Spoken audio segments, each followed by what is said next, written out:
Hello everyone. इस video में हम लोग बात करते हैं बीपीएससी का जो हिस्ट्री का मेंस का सिलेबस है। आप लोगों का था कि हिस्ट्री मेंस को डिस्कस कर दिया जाए और साथ में बुक लिस्ट भी हम डिस्कस करेंगे लास्ट में।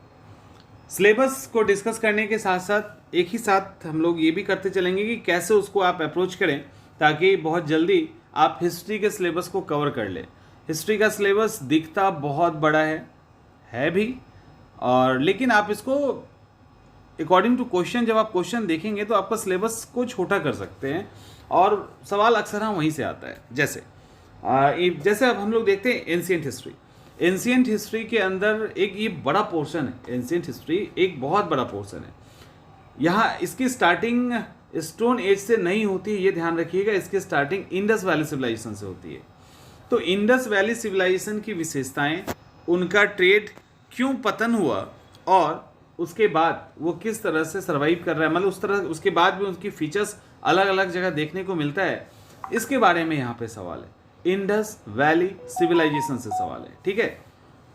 उसके बाद आता है उसके बाद वैदिक पीरियड। तो वैदिक पीरियड में क्या है कि वैदिक पीरियड में आपको वैदिक पीरियड और इंडस वैली सिविलाइजेशन दोनों के बीच समानताएं क्या है, असमानताएं क्या है। इतना ही नहीं, ऋग वैदिक और उत्तर वैदिक के बीच में भी समानताएं असमानताएं क्या है उसको देख लीजिएगा। उसके बाद सामाजिक और आर्थिक प्रतिरूप, यहाँ से ही मैक्सिमम जो है ना क्वेश्चन आते हैं और यहाँ से आप इसको निकाल लेंगे। तो अंतर आप जैसे ही क्लियर करोगे तो बहुत सारी चीज़ें, जैसे ही अंतर क्लियर करेंगे ना, सामाजिक भी आ जाएगा, राजनीतिक भी आ जाएगा, धार्मिक भी आ जाएगा, कल्चर भी आ जाएगा, वो सारी चीज़ें आ जाएंगी और इसको मतलब आसानी से आप कर सकते हैं। मौर्य काल से पूर्व यानी 600 BC की बात की जा रही है। इसमें 16 महाजनपद की बात की जा रही है। कुछ रिलीजन जो ओरिजिन हुआ, जैसे जैन, बौद्ध और भी थे। अब इनका ओरिजिन क्यों हुआ, कौन सी परिस्थितियां थी, उसके बारे में बात, और वहाँ के सोशल और आर्थिक स्थिति के बारे में बात। 16 महाजनपद में मगध का ही यहाँ पे बोला गया है। तो बेसिकली मगध से ही आपको सवाल पूछा जाएगा, अगर पूछा भी जाएगा तो। वैसे 16 महाजनपद की जो उस समय की सोशल स्थिति थी, पॉलिटिकल स्थिति थी, यहाँ से भी सवाल हो सकते हैं। मौर्य की बात करें तो मौर्य में अशोक की नीति सबसे इंपॉर्टेंट है, और मौर्य का जो अशोक का के द्वारा बनाया गया आर्कियोलॉजिकल एविडेंस है वो वहाँ पे इंपॉर्टेंस रखता है। इसके अलावा उसका उद्भव कैसे हुआ, वृद्धि कैसे हुआ, मौर्य साम्राज्य का पतन कैसे हुआ, उनकी सामाजिक, आर्थिक और साथ में राजनीतिक स्थिति भी डाल दीजिएगा। मौर्य, आफ्टर मौर्य आपको क्या देखना है? आफ्टर मौर्य देखना है कि जो भी दक्षिण भारत के प्रमुख राजवंश थे, दक्षिण भारत में जो सोसाइटी थी, वहाँ पे जो कल्चर था, उसकी आर्थिक स्थिति थी, तमिल रिलीजन, तमिल धर्म की बात करते हैं। इसके अलावा कई सारे अलग अलग तरह के स्कूल हैं जो कला से रिलेटेड हैं, लाइक गंधार कला, मथुरा कला, अमरावती की बात होगी, और इनका व्यापार के थ्रू और देशों के साथ जो संबंध है। इसके अलावा कल्चरली ये और देशों के साथ, जैसे कंबोडिया, जावा, इनके साथ संबंध है। यहाँ पे ये सेक्शन आ सकता है। आप तैयारी के दौरान ये वाला जो सेक्शन है ये थोड़ा सा उलझा हुआ आपको दिखेगा, तो आप इसको स्किप भी कर सकते हैं, क्योंकि अब पहला पेपर और दूसरा पेपर मिल गया है। तो इस सेशन को स्किप करके भी आप तैयारी कर सकते हैं।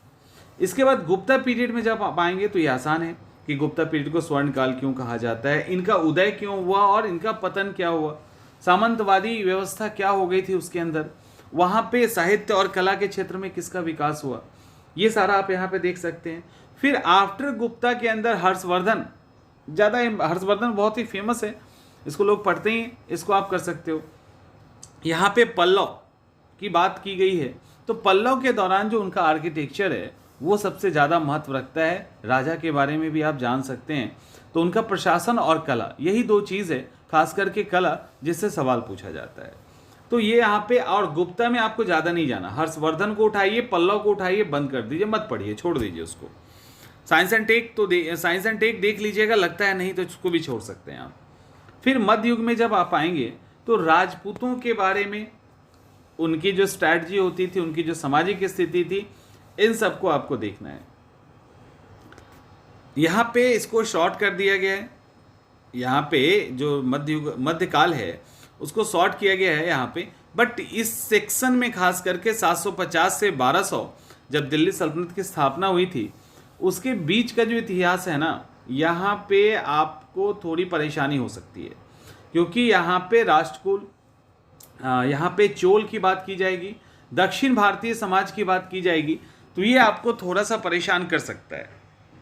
तो यहाँ पे क्या कीजिए, राजपूतों के बारे में पढ़ लीजिए, अरब आक्रमण का क्या प्रभाव हुआ उसको देख लीजिए, और चोल की कला को भी, आर्ट को भी देख लो, और साथ में चोल की जो ग्रामीण व्यवस्था है, ग्राम पंचायत स्वायत्त, उसको देख लीजिए, बाकी को छोड़ दीजिए।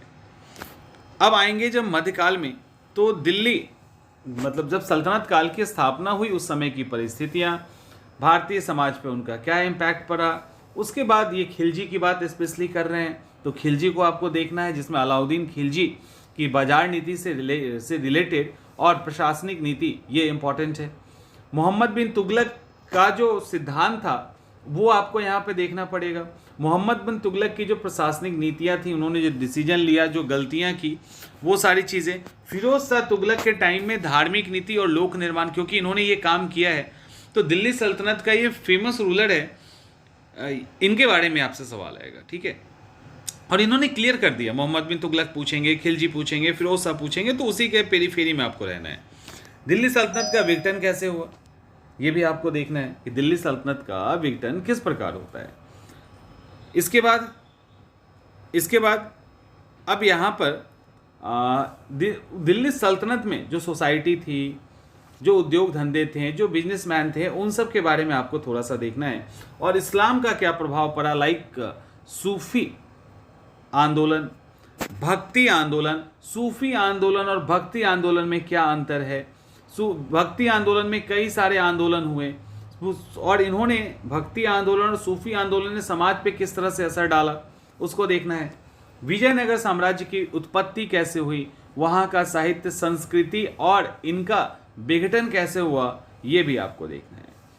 इसके बाद आप सीधा मुगल में आएंगे। मुगल में जब आएंगे तो बाबर और हुमायूं की बात की गई है कि बाबर ने किस प्रकार भारत को जीता, और बाबर के जीतने के समय भारत की स्थिति कैसी थी, और उनके टाइम में पुर्तगीज ने कैसे नियंत्रण किया।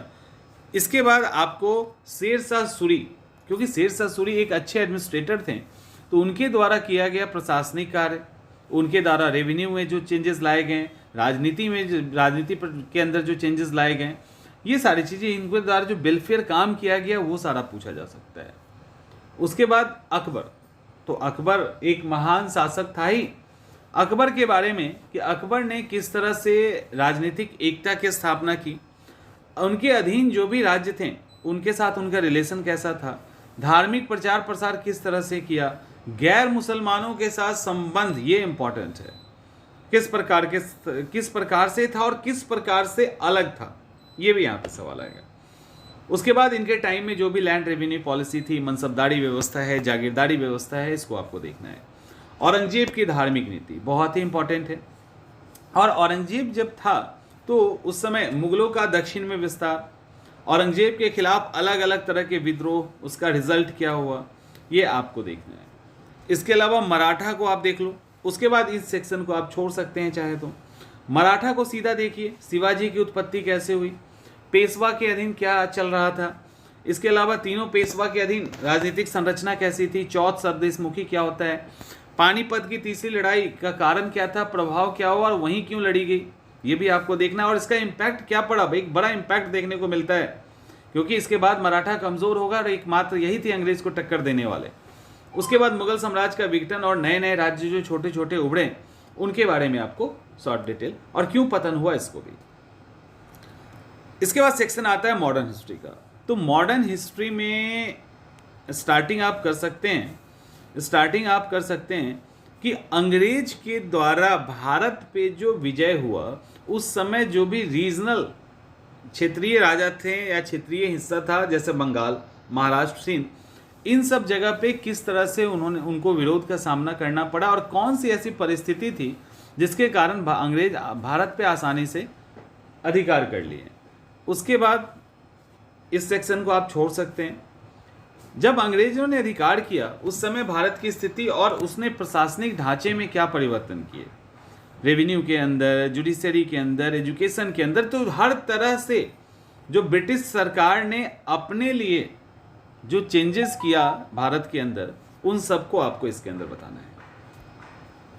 फिर ब्रिटिश सरकार की आर्थिक नीति। अब आर्थिक नीति में क्लियर कर दिया गया है कृषि का वाणिज्यीकरण, ग्रामीण ऋणग्रस्तता। अब यहाँ पे ये भी आप डाल दो ड्रेन ऑफ वेल्थ, पैसे धन का बहाव सिद्धांत, ड्रेन ऑफ वेल्थ। इसके अलावा यहाँ पे आप रेवेन्यू सिस्टम को डाल सकते हैं।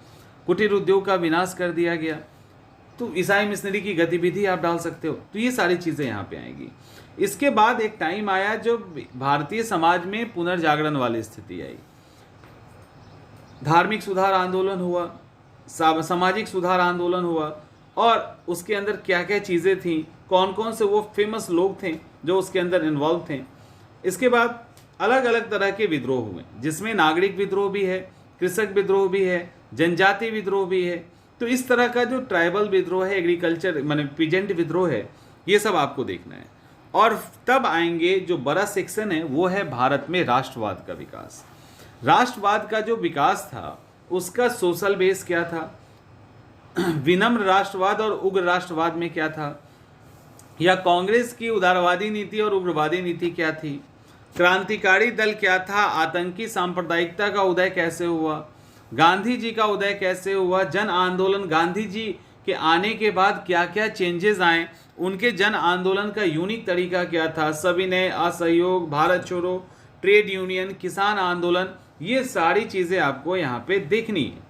इसके अलावा आज़ाद हिंद फौज, संवैधानिक परिवर्तन जो आया उसको आपको देखना है, कांग्रेस का उसके प्रति क्या रुख था, नौसैनिक विद्रोह हुआ, भारत का विभाजन हुआ, और भारत के विभाजन को कांग्रेस ने क्यों एक्सेप्ट किया, अंग्रेज भारत को इतनी जल्दी छोड़ के क्यों जाना चाहते थे। इस तरह के अप्लाइड सवाल आपसे यहाँ पे पूछे जा सकते हैं।